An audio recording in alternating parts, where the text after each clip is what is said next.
السلام علیکم۔ آج ہم فرعون کے اس خزانے کے بارے میں بات کریں گے جس کا ذکر احادیث میں ہے۔ شاید آج سے پہلے کسی نے اس کا ذکر نہ کیا ہو۔ پہلے تھوڑا سا مصر کی تاریخ پر روشنی ڈالتے ہیں۔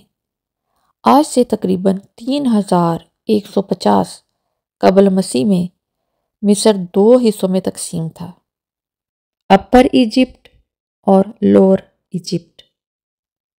اپر ایجپٹ جس میں دریا شروع ہوتا ہے، دریائے نیل، جس کو نائل بھی کہتے ہیں، لیکن یہ نکلتا وہاں سے نہیں ہے، یہ نکلتا ایتھوپیا اور یوگینڈا سے ہے۔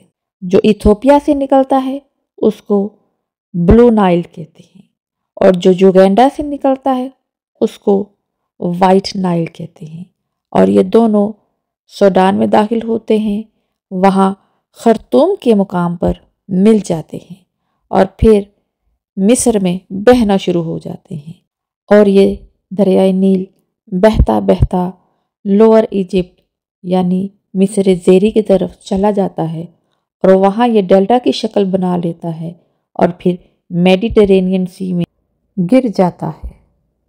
اپر ایجپٹ کا جو حکمران تھا اس کا کراؤن وائٹ کلر کا ہوتا تھا، اور جو لوور ایجپٹ کا حکمران تھا اس کا کراؤن ریڈ کلر کا یعنی سرخ رنگ کا ہوتا تھا۔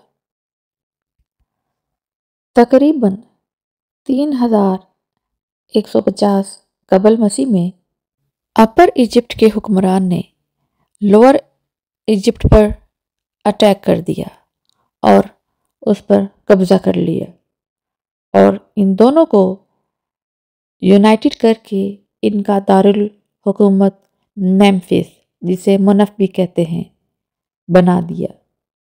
میمفس پہلے لوور ایجپٹ کا کیپٹل ہوا کرتا تھا، اور اسی طرح مینیس، اور کچھ لوگ اسے مینیس بھی کہتے ہیں اور نارمر بھی کہتے ہیں، یہ یونائٹڈ ایجپٹ کا پہلا حکمران اور پہلا فرعون یعنی فیرو بن گیا۔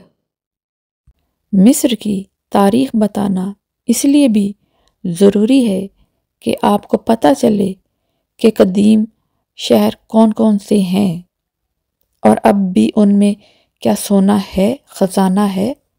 میرے خیال میں ایک بہت بڑا خزانہ نکلنے والا ہے، اور اس کے لیے میری یہ ویڈیو کو واچ کریں اور اس کو سبسکرائب کریں۔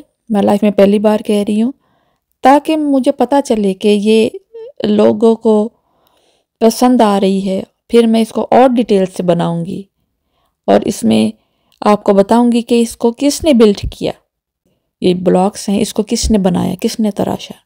تو میں آپ کو اگلی قسط میں بتاؤں گی، تو اس کو شیئر کیجئے، سبسکرائب کیجئے۔ Thank you.